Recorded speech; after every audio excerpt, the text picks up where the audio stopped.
South East Bank Business Mirror অনুষ্ঠানে সবাইকে আমন্ত্রণ জানাচ্ছি মিস মাহজারিন খান। দর্শক, আজ আমরা আলোচনার বিষয় রেখেছি সাম্প্রতিক অর্থনীতি ও পুঁজিবাজার। আর এই বিষয়ে কথা বলার জন্য আমরা দুজন বিশেষ ব্যক্তিকে স্টুডিওতে আমন্ত্রণ জানিয়েছি। শুরুতেই পরিচয় করে দিচ্ছি মোহাম্মদ আবুল কালাম আজাদ, এমপি, সাবেক মুখ্য সচিব, প্রধানমন্ত্রীর কার্যালয়, এবং তিনি রাজনীতিবিদ। আমাদের সাথে রয়েছেন ডক্টর হাফিজ মোহাম্মদ হাসান বাবু, চেয়ারম্যান, ঢাকা স্টক এক্সচেঞ্জ। আমরা চলে যাচ্ছি আমাদের আজকের অনুষ্ঠানে। আপনাদের দুজনকে স্বাগত আমাদের অনুষ্ঠানে আসার জন্য। আসছে বাজেট নিয়ে অনেক আলোচনা হচ্ছে এবং সাম্প্রতিক সময় আমরা দেখছি যে সামগ্রিকভাবে অর্থনীতি আসলে ওয়ার্ল্ড মার্কেটেও কিন্তু খানিকটা ক্রাইসিসের মধ্যে দিয়ে যাচ্ছে। সেই তুলনায় আমাদের বাংলাদেশের অর্থনীতি কেমন দেখছেন আপনি? আপনার কাছে আসলে বাংলাদেশের অর্থনৈতিক অবস্থা কেমন এখন? ধন্যবাদ।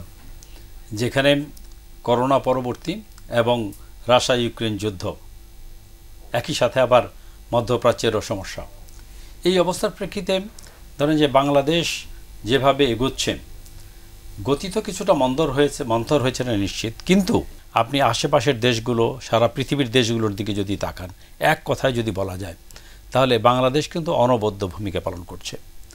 অনেক সময়ই অনেক ইনফরমেশন অনেকের কাছে না থাকার কারণে অনেকে অনেক সমালোচনা, অনেক তির্যক কথা, অনেক সমালোচনা নানাভাবে আসে। কিন্তু সামগ্রিকভাবে যদি আপনি দেখেন, তাহলে 2020-এ আমাদের যে করোনাকালীন পরবর্তী সময়ে কৌশিক বসুর একটা আর্টিকেলে দেখছিলাম যে সারা পৃথিবীর 196টি দেশের মধ্যে বাংলাদেশের অবস্থান ছিল পঞ্চম। আমরা কিন্তু মানে তখনই কত জলজলে অবস্থা ছিল। হ্যাঁ, পরবর্তী সময়ে আমাদের রাশিয়া ইউক্রেন যুদ্ধের কারণে আমরা বেশি ক্ষতিগ্রস্ত হয়েছি, কিন্তু সামগ্রিক অর্থনৈতিক বিবেচনায় মুদ্রাস্ফীতি আছে, জিনিসের দাম অনেকখানি বেড়েছে, আমাদের এক্সপোর্ট ইম্পোর্টে নানা রকম অ্যাডজাস্টমেন্ট আসছে, কিন্তু সামগ্রিকভাবে সবটা মিলিয়ে আপনি যদি বিবেচনা করেন, তাহলে বাংলাদেশ আমার বিবেচনা বেশ রাইট ট্র্যাকে আছে। সেখানে আমরা দেখি যে ক্যাপিটাল মার্কেট খুব সেন্সিটিভ একটা জায়গা। যখনই আসলে আমাদের ইকোনমিতে কোনো ধরনের আসলে চেঞ্জ আসে বা পরিবর্তন আসে, আমরা দেখি সেটার একটা ইম্প্যাক্ট মানি মার্কেটের সাথে সাথে ক্যাপিটাল মার্কেটেও পড়ে। তো এই সময় তো আসলে ক্যাপিটাল মার্কেটের খানিকটা আমরা দেখছি যে পরিবর্তন আসছে, মার্কেট চেঞ্জ হচ্ছে, নিম্নমুখী থাকছে। আপনার দৃষ্টিতে আসলে বর্তমান ক্যাপিটাল মার্কেটকে আপনি কিভাবে দেখছেন? আপনাকে ধন্যবাদ। আসলে আমি যেটা মনে করি যে ক্যাপিটাল মার্কেট মানে হলো উত্থান পতন, এটা চিরচারিত একটা নিয়ম এবং এটা সারা বিশ্বব্যাপী চলছে যে কখনো উঠবে কখনো নামবে। কিন্তু বাংলাদেশের ক্যাপিটাল মার্কেটটা আমরা সবসময় মনে করি যে আমি আজকে ইনভেস্ট করব, কালকে আমি লাভ নেব বা পরশু লাভ নেব, কিন্তু সারা বিশ্বব্যাপী ক্যাপিটাল মার্কেটটা একটা লং টার্ম ইনভেস্টমেন্টের জায়গা। এই মানসিকতা আমাদেরকে কিন্তু পরিবর্তন করতে হবে। আর এই যে আপনি বললেন যে উত্থান পতনের যে একটা সেটা অবশ্যই আমরা সকলে জানি যে আমাদের সারা বিশ্বব্যাপী যে ক্রাইসিসগুলো ছিল সেটার একটা প্রভাব পড়েছে। আর অবশ্যই আমরা মনে করি যে আমাদের ক্যাপিটাল মার্কেটে ওই প্রভাবটা ওই সময় একটু বেশি পরিমাণে ছিল, যেটাকে আমরা এখনও ওভারকাম করে আসতে পারিনি। তবে আমাদের বিভিন্ন উদ্যোগ চলছে, বিভিন্ন প্রক্রিয়ায় আমরা এটাকে সামলিয়ে নেওয়ার বা সামনের দিকে এগিয়ে নেওয়ার চেষ্টা করছি। সেখানে স্যার আমরা তো দেখছি যে মূল্যস্ফীতি অর্থাৎ হাই ইনফ্লেশন, আমরা দেখি মূল্যস্ফীতির যে চাপ এটি কিন্তু আসলে অনেক বেশি। তো এই দিক থেকে আমরা সবসময় বলি যে জিনিসপত্রের দাম বৃদ্ধির পেছনে সিন্ডিকেটকে আমরা দায়ী হিসেবে বিবেচনা করি সবসময়। আপনার কাছে কি মনে হয় কেন আসলে আমাদের এত বেশি? আমি প্রথম আমার যে কথাটি একটু আগে বলছিলেন ক্যাপিটাল মার্কেটের কথা, ধরেন যে দুর্ভাগ্যজনক সত্য আমাদের বাংলাদেশে ক্যাপিটাল মার্কেট কিন্তু যেভাবে গ্রো করার কথা ছিল সেভাবে গ্রো করে নেই। আমি জানি না আমার সঙ্গে একমত হবেন কিনা। যেমন ধরেন যে মানে ক্যাপিটাল মার্কেট ফর ইনভেস্টমেন্ট, এখন আমাদের দেশে ইনভেস্টমেন্টের কাজটা করে মূলত কমার্শিয়াল ব্যাঙ্কগুলো, এটা তো স্বাস্থ্যকর না। ধরেন যে কমার্শিয়াল ব্যাঙ্কগুলো আপনার কাছ থেকে যে পুঁজিটা নিচ্ছে, যে ক্যাপিটালটা নিচ্ছে, সেটা তো 2 বছর 3 বছর 4 বছরের জন্য, কিন্তু একটা ইনভেস্টমেন্টের জন্য তো 10, 15, 20 বছর সময়ের জন্য প্রয়োজন। যার ফলে যেভাবে ক্যাপিটাল মার্কেট গ্রো করার কথা ছিল সেভাবে কিন্তু ক্যাপিটাল মার্কেট গ্রো করেনি। এখানে অনেক কাজকর্ম করার সুযোগ আছে। বর্তমান সময়ে স্টক এক্সচেঞ্জগুলো, আমাদের সিকিউরিটি এক্সচেঞ্জ কমিশন, তারা কিন্তু অনেক প্রোঅ্যাক্টিভ রোল নিচ্ছে এবং এইটি আমি মনে করি যে ক্যাপিটাল মার্কেট এবং ধরেন যে এই ইনভেস্টমেন্টকে আরও বেশি উৎসাহ দেওয়ার জন্য যে পদক্ষেপগুলো নেওয়া দরকার সেই পদক্ষেপগুলো কিন্তু নেওয়া হচ্ছে। আমি বিশ্বাস করি এই ক্যাপিটাল মার্কেট আরও অনেক গ্রো করবে, ভাইব্রেন্ট যে ক্যাপিটাল মার্কেট সেটা হবে। আপনি যেটা দ্রব্যমূল্যের কথা, জিনিসের দামের কথা বলেছেন, জিনিসের দাম ধরেন কেন বাড়লো, এটি তো জিনিসের দাম উৎপাদন, আপনার চাহিদা, এটার সাপ্লাই, তার উপরে ডিপেন্ড করবে। ধরেন করোনাকালীন সময়ে অথবা রাশিয়া ইউক্রেন যুদ্ধের কারণে আমাদের তো অনেক কস্ট বেড়ে গেছে। সেখানে কি হয়েছে, যে জিনিসগুলো আমরা ইম্পোর্ট করি, জাহাজ ভাড়া বেড়ে গেছে, তেলের দাম বেড়ে গেছে, এটা তেলের দাম আর একটা ডিফারেন্ট ইস্যু। তো যার কারণে কস্ট বেড়ে গেছে, জিনিসের দাম বেড়ে গেছে। আবার অন্যদিকে ধরেন যে কৃষি উৎপাদনের দাম যদি অনেক কম থাকে তাহলে কৃষক কিন্তু সাফার করে। যে এখন দেখেন ধানের যে বাজারে গভর্নমেন্ট যেভাবে ধান সংগ্রহ করছে, বাজারে গেলে তার চেয়ে অনেক কম দামে ধান পাওয়া যাচ্ছে। সেই জন্য কিন্তু গভর্নমেন্ট খুব উদ্গ্রীব হয়ে ধান সংগ্রহ, চাল সংগ্রহের কাজটি করছে। কাজে গভর্নমেন্টকে একটা রাইট ব্যালেন্সের মধ্যে যেতে হবে। কৃষক যে উৎপাদন ব্যয় করে উৎপাদন করছে তার যদি যথার্থ দাম না পায় তাহলে বলছে যেমন একদিকে চলবে না। অন্যদিকে যারা দিন আনে দিন খায় অথবা সীমিত আয়ের মানুষ, সরকারি কর্মচারী থেকে শুরু করে সবাই তো সীমিত আয়, তাহলে তারও যদি জিনিসের খরচ বেশি হয়ে যায়, জিনিসের দাম বাড়ানো, তার মানে মুদ্রাস্ফীতি যদি হয়, তাহলে পরে সেও কিন্তু খুব মানে কষ্টের মধ্যে থাকে।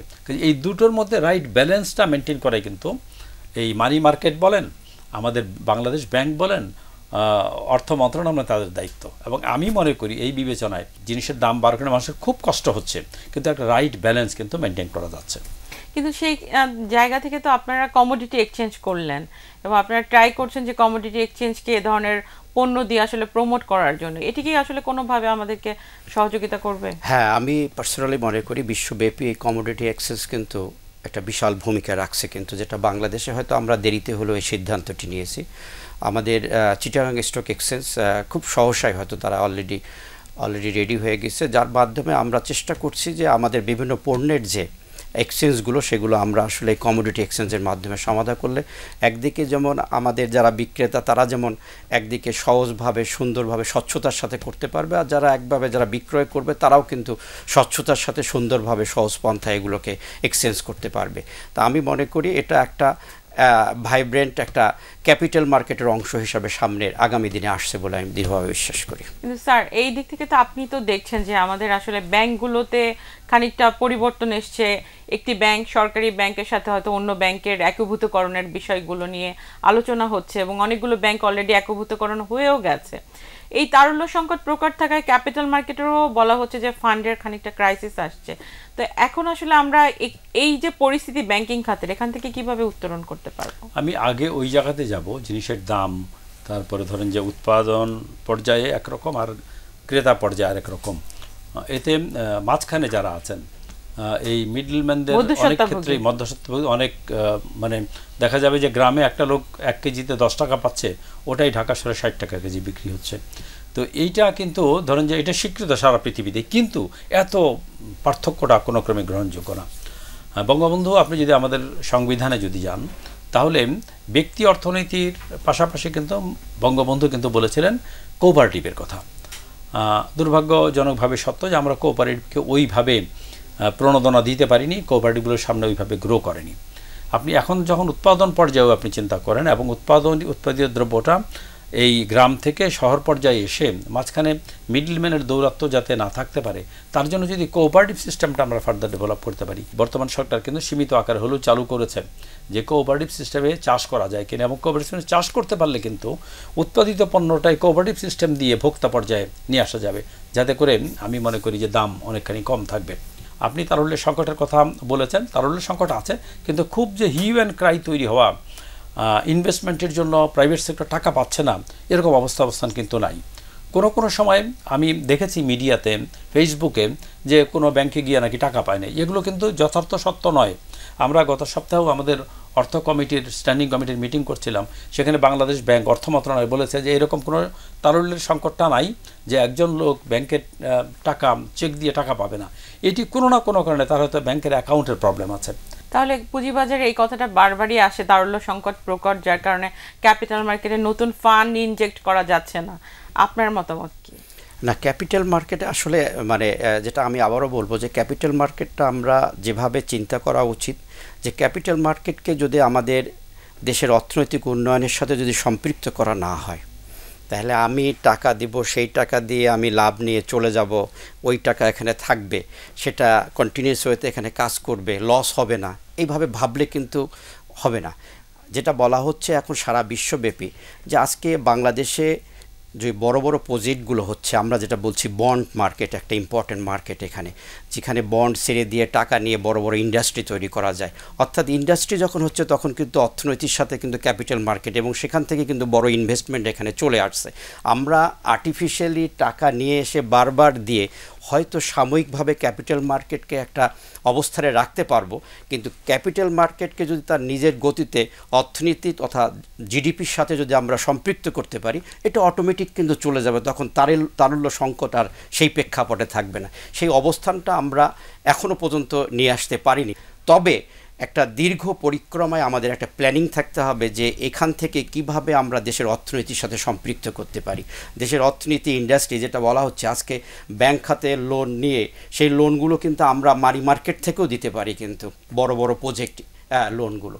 সেই ক্ষেত্রে সেই ধরনের যদি আমাদের ব্যবস্থাপনা চালু হয়, যেটা সরকার এখন চিন্তা করছে, সেই হতে হলে তাহলে আস্তে আস্তে এই যে তারল্য সংকটের যে আমরা আরো শুনবো। আমরা একটু বিরতিতে যাই, বিরতির পর আবারও ফিরছি।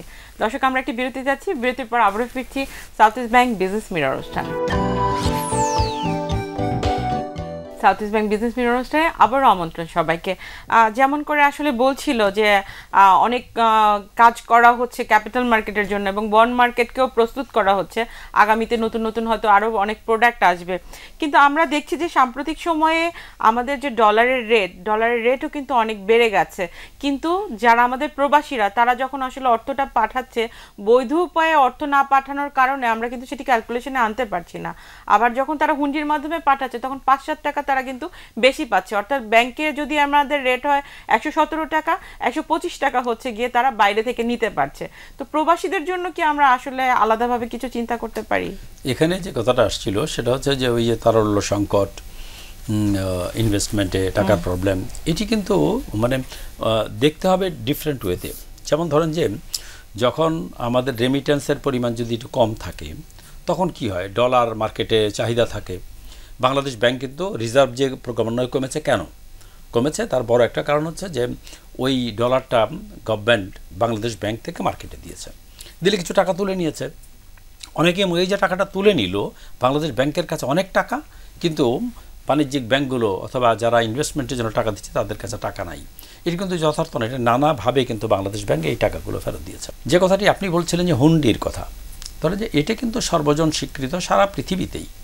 আমাদের দেশেও হুন্ডি তো আর আজকে না, এটা মানে অনেক আগে থেকে শুরু করে, যখন আমরা মানি অর্ডারে টাকা পাঠাতাম তখন থেকে শুরু করে এখন পর্যন্ত এটা বহাল আছে। কোনো সময় এটা প্রকট হয়, কোনো সময় স্তিমিত হয়। সরকার কি করেছে, সরকার কিন্তু বৈধ পথে যদি আমাদের প্রবাসী যারা আমাদের বন্ধুরা যারা ওই রেমিটেন্স পাঠান, তাদের কিন্তু 2.5%, আগে 2% ছিল, যে এটা ক্যাশ ইনসেন্টিভ, যিনি যে টাকাটা পাঠাবেন ক্যাশ ইনসেন্টিভ দেওয়া। অনেকেই মনে করে যে এটা যদি আরও বাড়ায় 3%, 4%, 5% করে হয়তো সম্ভব, কিন্তু এইটি দিয়ে কিন্তু আমাদের এই যে মুদ্রাস্ফীতি, ডলারের দাম বেশি, এটাকে মেটানো যাবে না। রাদার কি করা প্রয়োজন, যেটি সরকারও চিন্তা করেছে, সেটা হচ্ছে যে আমি নন ক্যাশ অন্য কোনো ইনসেন্টিভ দেওয়া। যেমন ধরেন যে যেটি বন্ডের কথা বললেন, যদি বন্ড মার্কেটে আমরা সরকারি বন্ড তার কাছে বিক্রি করি, অনেক সময় দেখবেন আপনি যারা প্রবাসী তারা কিন্তু খুব চিটেড হয়, টাকাটা পাঠায়, তার নিকট আত্মীয় স্বজনের কাছে টাকা পাঠায়, কিন্তু পরে আসে যখন দেশে ফিরে আসে তখন টাকাটা পায় না সে। তো যদি এমন সিস্টেম ডেভেলপ করতে পারি আমরা, যেটি গভর্নমেন্ট খুব সিরিয়াসলি কাজ করছে, সে আমাদের স্টক এক্সচেঞ্জগুলো এবং সিকিউরিটি এক্সচেঞ্জ কমিশন খুব সিরিয়াস কাজ করছে, ওই লোকটা বিদেশে থেকে সে একটা ভালো সরকারি অথবা সরকার এর প্রণোদনা দেওয়া এমন কোনো প্রতিষ্ঠানের সে বন্ড কিনবে, শেয়ার কিনবে, তাহলে পরে কিন্তু সে খুব আগ্রহী হবে এবং এই টাকাটা আমাদের ইনভেস্টমেন্টের জন্য যথার্থ ব্যয় হবে। তো এই কাজটি যদি আমরা আরেকটু জোরে সোরে করতে পারি, যেটি সিকিউরিটি এক্সচেঞ্জ কমিশন শুরু করেছে, আমার মনে হচ্ছে ওইটা হচ্ছে একটা বড় সলিউশন, যে গভর্নমেন্ট ইনভেস্টমেন্টের জন্য টাকা পাবে, ওই আমার বিদেশিরা টাকা পাঠাবে, দেশেও আমাদের অনেকেই মনে করেন যে শেয়ারের দাম যদি 10 টাকা হয় বা এরকম, তাহলে পরে আমাদের নিম্ন আয়ের মানুষও বাড়িতে ফেরার সময় বলে 2টা শেয়ার কিনে নিয়ে যায়, গভর্নমেন্টের 2টা শেয়ার কিনে নিয়ে গেলাম। একটা বড় ব্রিজ, একটা বড় পাওয়ার প্ল্যান্ট, তার যদি কোনো শেয়ার বিক্রি হয় তাহলে বলবে আমি 2টা শেয়ার কিনে নিয়ে গেলাম, বন্ডে আমি টাকা খাটালাম। তাহলে পরে কিন্তু আমি মনে করি যে যেভাবে ইনভেস্টমেন্টের জন্য টাকা পাওয়া দরকার সেই জিনিসটা পাওয়া যাবে। আপনি বলছিলেন যে এই ঋণ আসলে ক্যাপিটাল মার্কেট থেকেও যে তোলা যায় এটি আসলে এখনো জনপ্রিয় হয়নি এবং মানুষের মধ্যে অ্যাওয়ারনেসটাও তৈরি হয়নি, বিশেষ করে শিল্পপতি বা ব্যবসার সাথে যারা জড়িত তারা জানেন না যে এখানে ক্যাপিটাল মার্কেটে তার কোম্পানিটা নিয়ে এসে এখান থেকে অর্থ উত্তোলনের সুযোগ আছে এবং সেখান থেকেও আমরা নিজেরা কিন্তু আরও দুটো পদ্মা সেতুর মতো সেতু করতে পারি। তো সেই জায়গাটাও তো অ্যাওয়ারনেসের প্রয়োজন রয়েছে এবং যেটি আসলে বললো যে এই বন্ড যদি আসলে আমরা এমন কোনো আসলে প্রসেসিং এর মাধ্যমে যারা বাইরে প্রবাসী আছে তাদের জন্য করতে পারি, তো তারা তো ইনভেস্টমেন্ট করতে চায় এবং রাইট ওয়েতে ক্যাপিটাল মার্কেটে যদি ইনভেস্টমেন্ট নিয়ে আসতে চায় আপনারা কি তাদের জন্য বিকল্প কোনো কিছু চিন্তা করেছেন? আমরা আসলে আপনারা জানেন যে রিসেন্টলি আমাদের এফবিসিসি এর নেতৃত্বে একটা বিজনেস টিম মাননীয় প্রধানমন্ত্রীর সাথে সাক্ষাৎ করেছে এবং তার পরবর্তীকালীন সময়ে আমাদের সালমান এফ রহমান সাহেব একটা সুন্দর বক্তব্য দিয়েছেন যে আসলে এই পুঁজিবাজার থেকে কিভাবে ঋণ দেওয়া যায় সরকার কিন্তু এটা এখন খুব সিরিয়াসলি চিন্তা করছে। আমরা হয়তো ইতিপূর্বে আমাদের পুঁজিবাজারটাকে, আমি যেটা আগেও বলেছি যে পুঁজিবাজারটা যেভাবে যে স্ট্রাকচারে আমাদের চিন্তা করা উচিত ছিল দেশের আঙ্গিকে বা অর্থনৈতিক উন্নয়নের সাথে, সেটা ছিল না। কিন্তু এটাকে কিন্তু এখন বিভিন্ন রুলস রেগুলেশনস তৈরি করে এটাকে কিন্তু একটা স্ট্রাকচার আনার চেষ্টা চলছে, যেটা আপনারা জানেন যে আমাদের মানে ঢাকা স্টক এক্সচেঞ্জও কিন্তু ডিমিউচুয়ালাইজেশন অ্যাক্টের মাধ্যমে আমরা কিন্তু ম্যানেজমেন্ট এবং অ্যাডমিনিস্ট্রেশন দুটো কিন্তু আমরা ডিফারেন্সিয়েট করার চেষ্টা করেছি। যাই হোক, তা আমরা আসলে এই যে আমাদের যারা বিদেশি ভাই ব্রাদার যারা চিন্তা করছে এখানে, আমরা তাদেরকে ইজিলি এই সমস্ত বন্ড বা আদার কোনো আমাদের যে সমস্ত প্রোডাক্টগুলো আসতেছে সেই প্রোডাক্টের মাধ্যমে তাদেরকে আমরা এখানে ইনভেস্টমেন্টের জন্য আমরা আকৃষ্ট করতে পারি এবং তারা টাকা অনেস্টলি টাকা তারা ইনভেস্ট করতে পারে এবং এটার জন্য কোনো তাদেরকে কোনো দায়িত্ব নিতে হবে না। এটা এত সেফ অ্যান্ড সিকিউরড জিনিস যার মাধ্যমে দেশে যেমন বিজনেসের একটা ক্ষেত্র তৈরি হবে, ইনভেস্টমেন্টও বাড়বে এবং এখানে শিল্পায়নের সৃষ্টি হবে বলে আমি মনে করি। ইনভেস্টমেন্টের কিন্তু আরেকটা ভালো জায়গা আছে ইনভেস্টমেন্টে টাকা পাওয়ার, সেটা হচ্ছে ইন্স্যুরেন্সগুলো। ইন্স্যুরেন্স কোম্পানিগুলোর কাছে আমার জানা মতে বিপুল পরিমাণ টাকা অলস পড়ে আছে। এটাও যদি ইনভেস্টমেন্টে আনা যায়, আমি মনে করি যে আমাদের ইনভেস্টমেন্টের টাকার জন্য যতটা প্রয়োজন আমরা অনেকখানি এখান থেকে মেটাতে পারব। কিন্তু মাননীয় প্রধানমন্ত্রী স্বয়ং নিজে আর কি বললেন যে সরকারি প্রতিষ্ঠানগুলোকে পুঁজিবাজারে নিয়ে আসার জন্য এবং ভালো কোম্পানিগুলো যাতে আরও বেশি পুঁজিবাজারে আসে, কিন্তু আমরা এখনো পর্যন্ত কিন্তু তাদের আগ্রহটা দেখতে পাচ্ছি না। এটি আসলে কেন এবং কিভাবে তাদেরকে পুঁজিবাজার মুখী করা যায়? আমি এইটুকু বিশ্বাস করি সাবেক সরকারি কর্মচারী হিসেবে যে সরকারি কর্মচারীরা তো সরকারি আদেশ মানতে বাধ্য, এটা একটা দিক। আরেকটা হচ্ছে কি যে নিজের ভিতর থেকে একটা কম্পালশন তৈরি হওয়া। এইটি হবে যখনই আমরা এই পুঁজিবাজার, এই বন্ড মার্কেট, এই বিষয়গুলো যারা এই কোম্পানিগুলোকে ওন করে, এই কোম্পানিগুলোর ব্যবস্থাপনার সঙ্গে যারা সম্পৃক্ত, তাদেরকে যদি আমরা ভালো করে বোঝাতে পারি আমরা প্রকৃত অর্থে যে এই যে একটা বিদ্যুৎ কোম্পানি মানে কয়েক হাজার কোটি টাকার মালিক সে, তো যদি এটাকে বন্ডে দেওয়া হয় তাহলে পরে কি হবে, মোর ট্রান্সপারেন্ট হবে। তার কারণ হচ্ছে যে অনেক শেয়ার হোল্ডার থাকবে, শেয়ার হোল্ডার থাকলেই কিন্তু সেম মানুষের কাছে বিশ্বাসযোগ্যতা বাড়বে। তো বিশ্বাসযোগ্যতা বাড়বে একদিকে, আরেকটা হচ্ছে যে যারা এটা পরিচালনা করে তাদের ট্রান্সপারেন্সি বাড়বে। এতে করে দায়বদ্ধতা যেমন তৈরি হবে, অতিরিক্ত একটা সম্পদ, এখন কিন্তু সম্পদটা মানে ধরেন যে সম্পদটা নষ্ট হচ্ছে, সম্পদটা আমি ক্যাপিটালাইজ করতে পারছি না, এই সম্পদকে ক্যাপিটালাইজ করলে কিন্তু মানে মানি মার্কেটে আমি বলবো যে মানে বিপুলভাবে রক্ত সঞ্চালিত হবে। আসছে বাজেট নিয়ে তো আপনি কয়েকদিন আগেই দেখলাম প্রেস ব্রিফিং করেছেন এবং 5টি প্রস্তাবনাও আপনি দিয়েছেন সরকারের কাছে। একটু যদি বলতেন আমাদের, যেহেতু আমাদের স্ট্যান্ডিং কমিটির যিনি চেয়ার তিনিই আছেন, তো তিনি হয়তো আপনাকে আরও সহযোগিতা করতে পারবেন পুঁজিবাজার আরও বেশি ডেভেলপমেন্টের ক্ষেত্রে। আমি মনে করি এত মাননীয় প্রধানমন্ত্রী এরকম উৎসাহব্যঞ্জক কথার মাঝে যেখানে পুঁজিবাজার একটা জাগ্রত হওয়ার চিন্তা করছে, এখানে বোঝা কর দিয়ে এক্সট্রা বোঝা না চাপিয়ে বরং এখানে অনেক সময় আমরা অনেক ক্ষেত্রে ইনসেন্টিভ দিয়ে থাকি। এক্ষেত্রে এই অবস্থায় এটাকে আমরা কিভাবে ইনসেন্টিভ দিয়ে আমরা এটাকে ভালো করতে পারি, সাথে সাথে প্যারালি হয়তো আমাদের অন্যান্য স্ট্রাকচারগুলো আমরা দাঁড় করাবো, যে অন্য প্রোডাক্ট নিয়ে আসবো, যেটা আপনি বললেন কমোডিটি এক্সচেঞ্জ প্লাস আমাদের ডেরিভেটিভ মার্কেটস, অনেক কিছু হয়তো আমাদের প্যারালি চলছে। কিন্তু তা সেই প্রেক্ষাপটে আমরা মনে করি যে ক্যাপিটাল গেইন, আপনারা দেখেছেন যেদিন থেকে বিভিন্ন পত্রপত্রিকায় ক্যাপিটাল গেইনের উপর ট্যাক্স ইম্পোজের কথা আসছে, তখন থেকেই কিন্তু ক্যাপিটাল মার্কেট একটা অস্থির অবস্থা বিরাজ করছে। আমি যেটা বলতে চাই যে আমাদের পুঁজিবাজারে কিন্তু শতকরা প্রায় 90% আসলে প্রাতিষ্ঠানিক কিন্তু আমাদের এখানে শেয়ার হোল্ডাররা রয়েছে, প্রাতিষ্ঠানিক প্রতিষ্ঠান রয়েছে, কোম্পানি রয়েছে, তারা কিন্তু অলরেডি 5 থেকে 10% কিন্তু এই ক্যাপিটাল গেইনের উপর ট্যাক্স দিয়ে যাচ্ছে। এখন বাকিদেরকেও যদি আপনি যে 10% সাধারণ বিনিয়োগকারী আছে তাদেরকেও ইনক্লুড করে যদি ওভারঅল আপনারা একটা ট্যাক্স নিয়ে আসার চেষ্টা করেন, তাহলে দেখা যাবে যে আসলে ওভারঅল সব কিছুর মধ্যেই একটা কিন্তু অস্থিরতা বিরাজ করবে এবং ক্যাপিটাল মার্কেটের মধ্যে একটা আমি মনে করব যে একটা দুশ্চিন্তার একটা উদয় ঘটবে। সেটা থেকে নিস্তার পাওয়ার জন্য আমরা বলেছি যে ক্যাপিটাল গেইনের উপর আপাতত এই মুহূর্তে নতুন করে ট্যাক্স ইম্পোজ না করাই বেটার। দ্বিতীয় ক্ষেত্রে আমরা যেটা বলার চেষ্টা করেছি, যেটা আমাদের স্যার বলেছেন অলরেডি, যে একটা কোম্পানি লিস্টেড হচ্ছে যারা পুঁজিবাজারে, আর একটা কোম্পানি লিস্টেড হচ্ছে না, দেখা যাচ্ছে যে আমি লিস্টেড হয়েই কিন্তু একটা নিয়ম শৃঙ্খলার মধ্যে পড়ে গেলাম, আমি কিন্তু একটা স্বচ্ছ প্রক্রিয়ার মধ্যে পড়ে গেলাম। আর যে লিস্টেড হয়নি সে কিন্তু অস্বচ্ছ প্রক্রিয়ায় বলবো না, সে একটা আনকন্ট্রোল প্রক্রিয়ার মধ্যে সে নিজের ইচ্ছা মতো সে চালাচ্ছে। তা এইখানে যারা লিস্টেড হলো, নন লিস্টেড হলো, তাদের মধ্যে যদি আমরা ট্যাক্সেশনের গ্যাপটা যদি না বাড়াই, তাহলে নন লিস্টেডরা লিস্টেড হওয়ার ক্ষেত্রে কিন্তু আগ্রহ প্রকাশ করবে না। আমরা তো অনেকগুলো প্রস্তাবনাই পেয়েছি, আমার মনে হয় যে সবগুলোই সময় উপযোগী। কিন্তু আমি একটু আপনার কাছে জানতে চাই, যেহেতু আমাদের হাতে সময় নেই, আলোচনার অনেক বিষয় রয়েছে, সেটি হচ্ছে IMF এর শর্ত পূরণ করতে হবে আমাদের। আবার হচ্ছে যেহেতু আমাদের বড় বড় মেগা প্রজেক্ট করতে গিয়ে আমরা আসলে সরকারিভাবে অনেকই ঋণের পরিমাণ আমাদের বেড়ে গেছে, তো এই বাজেটে কি আসলে সরকার পুঁজিবাজার কেন্দ্রিক এমন কোনো প্রস্তাবনা নিয়ে আসতে পারে যেটি আসলে আগামীতে আমরা পুঁজিবাজার কেন্দ্রিক আসলে ঋণ নেয়া বা পুঁজিবাজারের সাথে সংযুক্ত থেকে আমরা কোনো আসলে প্রজেক্ট দাঁড় করাতে পারি? এটা তো মাননীয় প্রধানমন্ত্রীর নির্দেশনা খুব স্পষ্ট, যাতে করে পুঁজিবাজারটাকে আরও শক্তিশালী ভাইব্রেন্ট করা যায়। আর IMF এর শর্ত যেগুলো বললেন, এই শর্তগুলোকে আমি শর্ত বলি না, হয় কি, যেমন ধরেন যে এটা আমরাও নিজেরা, আমাদের দেশের অর্থনীতিবিদরা এই কথা বলছিলেন, গভর্নমেন্ট এগুলোর জন্য কাজকর্ম করছিলেন। IMF এটাকে মানে রিভাইটালাইজ করেছে, নতুন করে আবার বলেছে, তাতে করে আমাদের অর্থনীতি কিন্তু শক্তিশালী হচ্ছে।